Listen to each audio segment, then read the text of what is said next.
देवरिया का वो कांड जो सब कुछ आपको पता होगा, लेकिन जिस बात पर बहुत बवाल मचा हुआ है, सवाल जो लगातार जनता के मन में है, आप लोग भी जानना चाहते हैं कि बुलडोज़र की नीति को लेकर के, और क्या बुलडोज़र प्रेम कुमार यादव जो जिनकी हत्या हुई थी वो सामने घर दिखाई दे रहा है, क्या इस घर पर बुलडोज़र चल जाएगा क्या?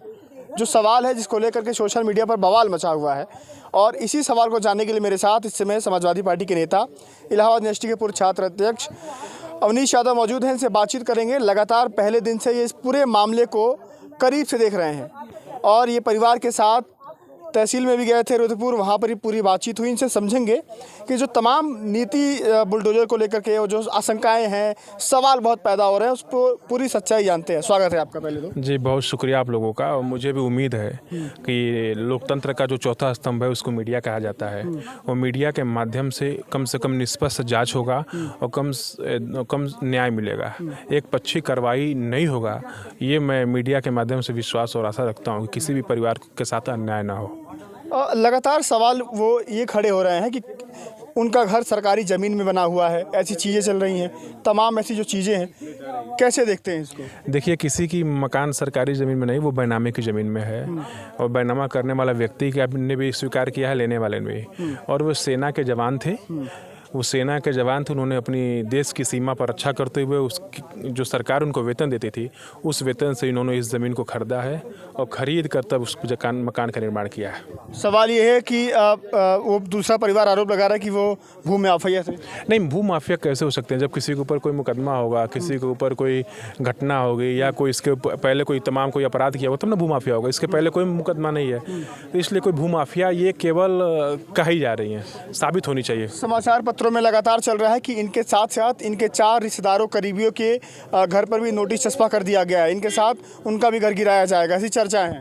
नहीं, ये गलत। न्यायपालिका पर भरोसा, और न्यायपालिका अपना काम करे, और हिंदुस्तान की न्यायपालिका पर हिंदुस्तान के लोगों को भरोसा है, और जो कानून काम करेगा उस पर हम लोग को भरोसा है। कानून जो काम करेगा वो न्याय संगत होगा।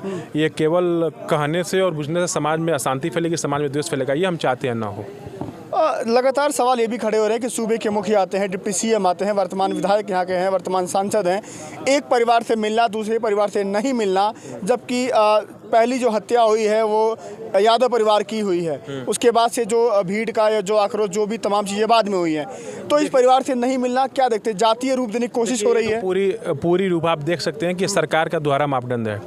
वो नहीं मानते कि ये लोग देश के नागरिक हैं। किसी के साथ अन्याय हुआ है, फिर वो नेता थे, भीड़ किसी की नहीं होती, उसमें क्या हुआ जांच का विषय है। लेकिन सरकार का एक पक्षी कार्रवाई से जरूर लोगों में असंतोष है, यहाँ के आम जनमानस में बहुत असंतोष है। सवाल ये भी है कि यादव हिंदू है कि नहीं है? नहीं, क्यों नहीं हिंदू है? ये इंसानियत की हत्या है, न किसी हिंदू की हत्या है, न किसी ब्राह्मण की। सवाल इसलिए है कि हिंदूवादी संगठन आते हैं, और तमाम संगठन आकर के एक परिवार से मिलकर के चले आते हैं, तो इसका मतलब है कि यादव हिंदू नहीं है। नहीं, अब उनकी अपनी सोच हो सकती है। बाकी मैं भी तो यादव हूँ, मैं भी तो गले में माला और ये पूजा पाठ करता रहता हूँ। हम लोग भी ईश्वर को मानने वाले लोग हैं।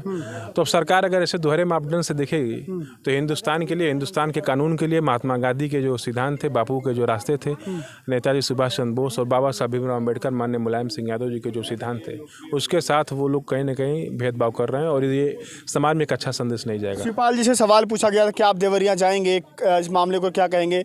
उन्होंने कहा कि देवरिया में जाऊंगा तो दोनों परिवार से मिलूंगा। जरूर, हमारी भी संवेदनाएं दोनों परिवार के साथ है। कोई बहनें हैं हमारी, वो उनके सर से पिता का साया हटा है। एक विकलांग दिव्यांग बच्चा है घर में, उसके सर से उसके बाप का साया हटा है। उधर भी उनके माँ बाप का साया हटा है। तो हमारी संवेदनाएं दोनों परिवार के प्रति है ना। माँ बाप दुनिया के ऐसे शख्स होते हैं जो अपने बच्चे के साथ किसी भी विकट परिस्थिति में खड़े रहते हैं, अपने खाना नहीं खाते लेकिन बच्चों के साथ खड़े रहते हैं। तो ऐसे में संवेदनाएं हमारी दोनों परिवार के साथ है, लेकिन सरकार को न्याय करना चाहिए। एक आखिरी सवाल आपसे होगा, उस सवाल पर सच्चाई बताइएगा, क्या चीज़ें हैं, क्योंकि आप परिवार के साथ लगातार टच में हैं। बुलडोजर को लेकर के, घर को लेकर के जो तमाम अफवाहें उड़ रही हैं, उस पर सच्चाई क्या है वो बता दीजिए। नहीं, देखिए, न्यायालय अपना काम करे, न्यायालय अपना काम करे, वो कानून अपना काम करे। हम और आप जो लोग मीडिया में बोल दे रहे हैं, जो लोग ऐसे बोल दे रहे हैं, जो सोशल मीडिया पर लिख रहे हैं, उनके खिलाफ सरकार को कार्रवाई करनी चाहिए। उन लोगों सरकार, वो लोग समाज में द्वेष फैलाने का काम कर रहे हैं। मेरे साथ अवनीश यादव मौजूद थे, इनसे बातचीत हुई और इनसे बातचीत करना बहुत ज़रूरी था, क्योंकि ये रुद्रपुर में गए थे परिवार के साथ। तमाम जो याचिकाएँ थी वो उन्होंने दाखिल की और विरोध दर्ज कराने का जो दिन था ये उनके साथ थे। जो भी चीज़ें हैं सच्चाई हैं, हम ग्राउंड जीरो से आपको लगातार कवरेज दिखा रहे हैं।